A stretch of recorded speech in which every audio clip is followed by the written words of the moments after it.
నమస్తే, welcome to red TV. నేను వంశీ. ప్రజలు వచ్చేసి కుకట్పల్లి పరిధిలో ఉన్న సహస్ర ఇంటి దగ్గర ఉన్నమాట. సో సహస్రాన్ని ఎవరు చంపారు ఏంటి, 10వ తరగతి అబ్బాయి సహస్రాన్ని ఎందుకు చంపాడు దాని మీద నిన్న పోలీసులు విచారణ ఇవ్వడం జరిగింది. ఈయన చెప్పిన తర్వాత చాలా మంది షాక్.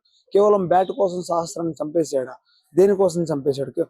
పోలీసులు చెప్పే విధానం అయితే కేవలం బ్యాట్ కోసం అని చెప్తున్నారు. బ్యాట్ కోసం, తనకి ఇష్టమైన బ్యాట్ తన దగ్గర వాళ్ళ ఇంటి దగ్గర ఉంది, ఎలా తీసుకోవాలని అర్థం కాని పరిస్థితిలో బ్యాట్ కోసం వెళ్ళాను. బ్యాట్ కాలేజ్ వెళ్ళిన టైంలో తన పక్కన, అంటే తను చూసి నన్ను ప్రశ్నించిన టైంలో నాకేం అర్థం కాని మైకంలో తన్ని ఆ చిన్న కత్తితో పొడి చేశానని చెప్పడం జరుగుతుంది.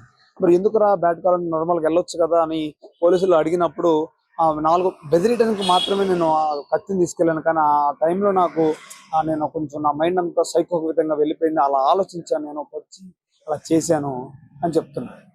మరి బ్యాట్ అడిగితే ఇస్తారు కదా అని ప్రశ్నించినప్పుడు అలానే మాట్లాడుతాను చెప్తున్నా. అంటే తను మాట్లాడే విధానం కూడా చాలా డిఫరెంట్ గా ఉంది. ఎందుకంటే సోషల్ మీడియాని చూసి, హర్రర్ సినిమాస్ చూసి, తర్వాత హత్యలు, తర్వాత సోషల్ మీడియాలో రకరకాల విషయాలు చూసి తను మైండ్కి బాగా ఎక్కించుకున్నాడు.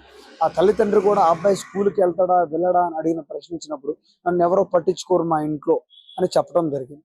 మరి కేవలం ఈ తల్లిదండ్రుల నిర్లక్ష్యం అనుకోవచ్చా మనం? మరి ఎందుకు ఇంత కఠినానికి మనోడు దిగాడంటే కేవలం బ్యాట్ కోసమేనా? గతంలో కూడా ఒక ఫోన్ కూడా తీసుకోవడం జరిగింది. ఆ ఫోన్ ఎక్కడిది, ఎక్కడి నుంచి తీసుకొచ్చాడు? ఫోన్ దొంగతనం చేయలే, కానీ ఎక్కడి నుంచి డబ్బులు తెచ్చుకుని ఆ ఫోన్ కొనుక్కోవడం కూడా జరిగిందని చెప్తున్నారు. అంటే ఈ సోమవారం హత్య జరిగినప్పుడు వాళ్ళ అమ్మ ఆ అబ్బాయిని ప్రశ్నించింది, నువ్వేమైనా చేసేవా ఇలాంటిది, మరి ఎందుకు ఈ పాప ఎలా అయింది, నీకు ఏమైనా తెలుసా అని అడిగినప్పుడు మరి తల్లి ఒక్కసారి అర్థం చేసుకుంది. తల్లికి ఎంత అర్థమైంది ఆ కొడుకు గురించి. అంటే కొడుకు అప్పటికి ఎలాంటి సైకోయిజంగా మాట్లాడుతున్నాడు, అలా ఉంటున్నాడు, డిఫరెంట్గా ఉంటున్నాడు తల్లికి అర్థమైంది. కానీ ఆ కొడుకు 4 రోజుల వరకు ఎవరికి కూడా కనపడకుండా అంత క్లారిటీగా ఉన్నాడు. 2 months రాసుకున్న పేపర్, 2 నెలల నుంచి రాసుకున్న పేపర్ చెప్తున్నారు. 2 నెలల నుంచి ఆ ప్లాన్ రాసుకున్నాను చెప్తున్నారు. వీళ్ళేమో ఆ బ్యాట్ కొనికి 1 రోజులు అవుతుందని చెప్తున్నారు. మరి 2 నెలలకి ఈ నెలకి అసలు జరిగింది ఏంటి? నిజంగా కేవలం బ్యాట్ కోసమే వచ్చాడా, సహస్రాన్ని చంపేశాడా, ఇంకేమన్నా వచ్చాడా? కేవలం డబ్బు కోసం వచ్చని చెప్తున్నాడు. ఆ బిల్డింగ్ కూడా చూడొచ్చు ఒకసారి, మనం బిల్డింగ్ కూడా గమనించవచ్చు.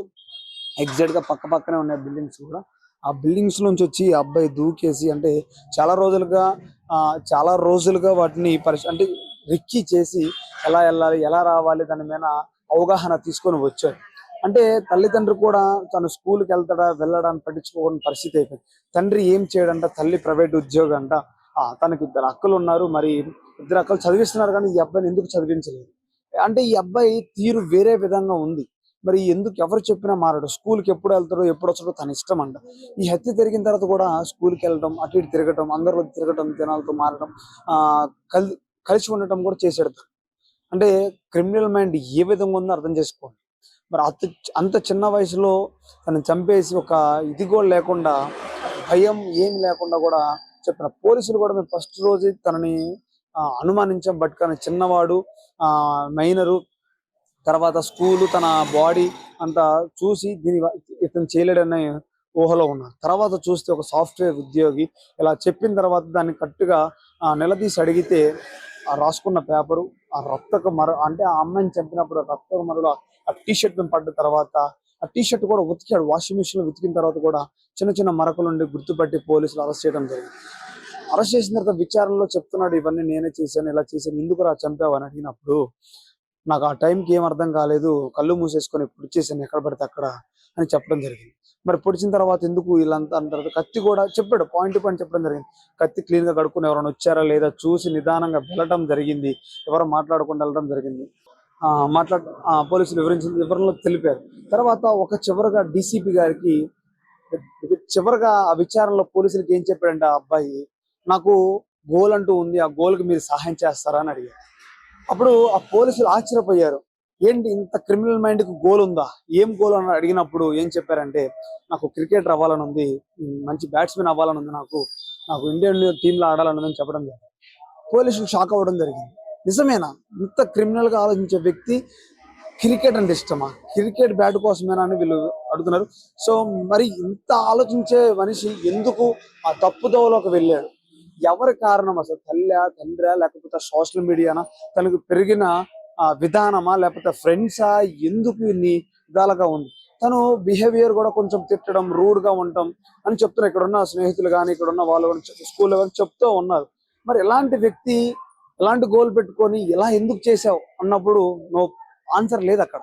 పోలీసులు కూడా ఏం అనలేకపోతున్నారు, ఎందుకంటే బాల కార్మికుడు కాబట్టి అన్నట్టు చెప్తున్నారు. నిన్న చూసుకున్నట్టయితే సహస్ర తండ్రి, తన తల్లి, సహస్రకి న్యాయం జరగాలి, తన ఉరి తీయాలి, లేకపోతే సహస్ర చట్టం రావాలి ఖచ్చితంగా. నా కూతురు దేశం కోసం చనిపోయిందని నేను అనుకుంటాను, బట్ కానీ నా సహస్రకి న్యాయం జరగాలి, సహస్ర పేరు మీద చట్టం రావాలి అని చెప్తున్నారు.